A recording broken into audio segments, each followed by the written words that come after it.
শেখ হাসিনার মূলত 3টি সংবাদ সংস্থায় সাক্ষাৎকারের পর একটি বিষয় আলোচনায় আসছে যে আওয়ামী লীগ কি আবার রিফাইন্ড আওয়ামী লীগ নামে নির্বাচনে আসছে কিনা। এই আলোচনাটা এখন বেশ জোরে সুরে এই সোশ্যাল মিডিয়ায় আমরা দেখতে পাচ্ছি। তার কারণটা হচ্ছে, আপনারা জানেন যে শেখ হাসিনা ওয়াজেদ 3টি সংবাদ সংস্থার সাথে তিনি সাক্ষাৎকার দিয়েছেন। তার এই সাক্ষাৎকারগুলো নেওয়া হয়েছে মূলত রয়টার্স, এএফপি এবং যুক্তরাজ্য ভিত্তিক সংবাদ মাধ্যম দ্য ইন্ডিপেন্ডেন্টে। তিনি এই সাক্ষাৎকারগুলো দিয়েছেন ইমেইলের মাধ্যমে, তিনি সরাসরি কথা বলেননি। তো তার এই সাক্ষাৎকারের যে আনসারগুলো ছিল সেটা ছিল অনেকটাই গতানুগতিক এবং তিনি স্বভাবসুলভভাবে যে কথাগুলো বলেন সেই উত্তরগুলাই তিনি দিয়েছেন লিখিত বক্তব্যে। তার সেই বক্তব্যের পর অনেকগুলা বিষয় সামনে চলে আসছে। আমি যদি যে পয়েন্টগুলো এসেছে সেটা আমি বলি। প্রথমত হচ্ছে, তিনি ক্ষমা চাইতে অস্বীকার করেছেন। তিনি যে জুলাইয়ের আগে যে ছাত্র জনতাকে হত্যার নির্দেশ দিয়েছিলেন, তিনি বলেছেন সেটা ছাত্র জনতার বিদ্রোহ দমানোর জন্য সরকারি আদেশের অংশ হিসাবে তিনি সেই আদেশ দিয়েছেন এবং যদি কেউ অন্যায়ভাবে কারো উপর গুলি করে কিংবা কোনো নির্যাতন করে তাহলে তিনি বলছেন সেটা করেছে মাঠ পর্যায়ের কর্মকর্তারা, তাদের নির্দেশেই হয়েছে। এবং তিনি প্রকারান্তরে এটাই বলতে চেয়েছেন, মাঠ পর্যায়ের কর্মকর্তাদের অদক্ষতা বলুন, সমন্বয়হীনতা বলুন এবং তাদের এক ধরনের কি বলা যায় অতি উৎসাহই এই হত্যাকাণ্ডের জন্য দায়ী বলে তার কথার থেকে ফুটে এসেছে। যদিও আপনাদের মনে আছে নিশ্চয়, যখন তিনি ক্ষমতায় ছিলেন মূলত তিনি ছিলেন সব কিছুর মালিক এবং তিনি নির্দেশদাতা ছিলেন। তার অর্ডার ছাড়া এমনকি একটি গাছের পাতাও নড়ত না, এমন একটা অবস্থা তৈরি হয়েছিল ওই সময়টার শাসন ব্যবস্থায়। তিনি ক্ষমা চাইতে অস্বীকার করেছেন ছাত্র জনতার এবং তিনি সেই তদন্তকে বলেছেন একপেশে এবং তার বিরুদ্ধে রাজনৈতিক প্ররোচিত হয়ে এই তদন্তগুলো পরিচালিত হচ্ছে বলে তিনি অভিযোগ করেছেন, যেটা সচরাচর করে থাকেন তিনি।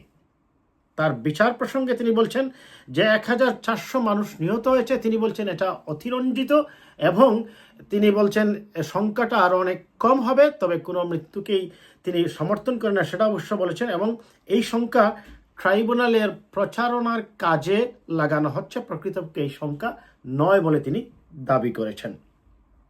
তিনি আরও যেটা বলেছেন তার দেশ ত্যাগ এবং উত্তরাধিকার প্রসঙ্গে, আমি সেই বিষয়টা নিয়ে একটু ডিটেলস আলোচনা করব দর্শক।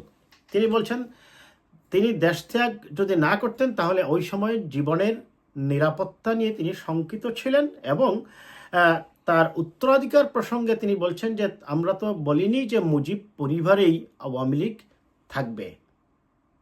তার মানে তিনি কি সেই ইঙ্গিতটা দিচ্ছেন যে আওয়ামী লীগের নেতৃত্ব থেকে তিনি হয়তো বা সরে যাবেন এবং অন্য যাদেরকে বলা হয় পরিচ্ছন্ন আওয়ামী লীগ, এইরকম একজনকে বা দুইজনকে এনে আওয়ামী লীগকে আবার পুনর্গঠিত করার চেষ্টা করা হবে।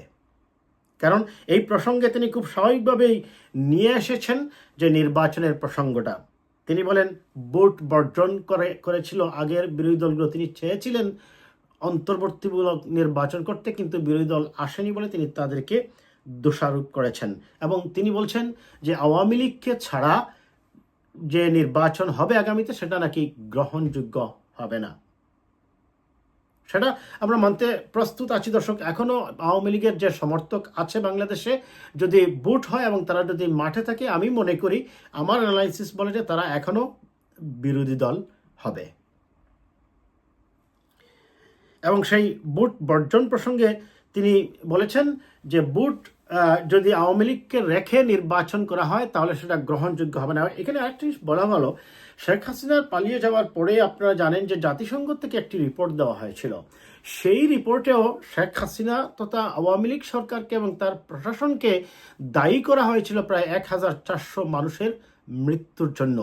কিন্তু তারা তাদের রিপোর্টে যেটা কনক্লুসিভ রিমার্কে দিয়েছে যে এই অপরাধের জন্য বা এই গুমের জন্য, হত্যার নির্দেশের জন্য শেখ হাসিনা ওয়াজেদ তথা আওয়ামী লীগের যে দুষ্কৃতিকারীরা আছেন বা অপরাধীরা আছেন তাদেরকে বিচারের আওতায় আনতে হবে। তবে দল হিসাবে আওয়ামী লীগের রাজনীতি নিষিদ্ধ করার বিপক্ষে মত দিয়েছিল জাতিসংঘের সেই মানবাধিকার কমিশন রিপোর্ট। এখানে উল্লেখ করা প্রয়োজন যে আওয়ামী লীগকে দল হিসাবে নিষিদ্ধ করা হয়নি, করা হয়েছে নির্বাহী আদেশে তাদের কার্যক্রম নিষিদ্ধ। উল্লেখ্য যে নির্বাহী আদেশে যদি কোনো রাজনৈতিক দলের কার্যক্রম কিংবা দল হিসাবে, আমি কার্যক্রম না বলে বলবো দল হিসাবে নিষিদ্ধ করা হয়, সেটা নিঃসন্দেহে বাংলাদেশের রাজনীতির ক্ষেত্রে এটি হবে এক ধরনের খারাপ উদাহরণ, এবং ভবিষ্যতে তখন যে কোনো রাজনৈতিক দলকে যারাই ক্ষমতায় থাকবে নির্বাহী আদেশে নিষিদ্ধ ঘোষণা করে দিতে পারে। এখানে যে কারো রাজনীতি বন্ধ করা বা তার কোনো কিছু স্থগিত করে দেওয়া বা তার রেজিস্ট্রেশন নির্বাচন কমিশন থেকে বাতিল করে দেওয়ার হওয়া উচিত আমি মনে করি দেশের প্রচলিত আদালতের মাধ্যমে, আইনের মাধ্যমে। গুম নিয়ে কথা বলেননি তিনি বলছেন অপারেশন ডেভিল হান্ট নামে এই সরকার যে কিছুদিন আগে একটি অপারেশন চালিয়েছে, তিনি বলেছেন যে অনেক আওয়ামী লীগের নেতাদের বাড়িঘর থেকে ধরে এনে তাদেরকে নির্যাতন করেছে, নিপীড়ন করেছে, অনেককে গুম করে ফেলা হয়েছে বা হত্যা করা হয়েছে, তিনি সেই অভিযোগ আনেছেন। কিন্তু তার শাসন আমলে যে গোপন বন্দিশালায় বা যে টর্চার সেলগুলা বের হয়ে এসেছে, সেই টর্চার সেলে নিয়ে মানুষকে হত্যা করা, গুম করে ফেলা কিংবা তাদেরকে লাশটা পর্যন্ত তার পরিবারকে ফেরত না দেওয়া, এগুলো সম্পর্কে তিনি কোনো কথাই বলেননি।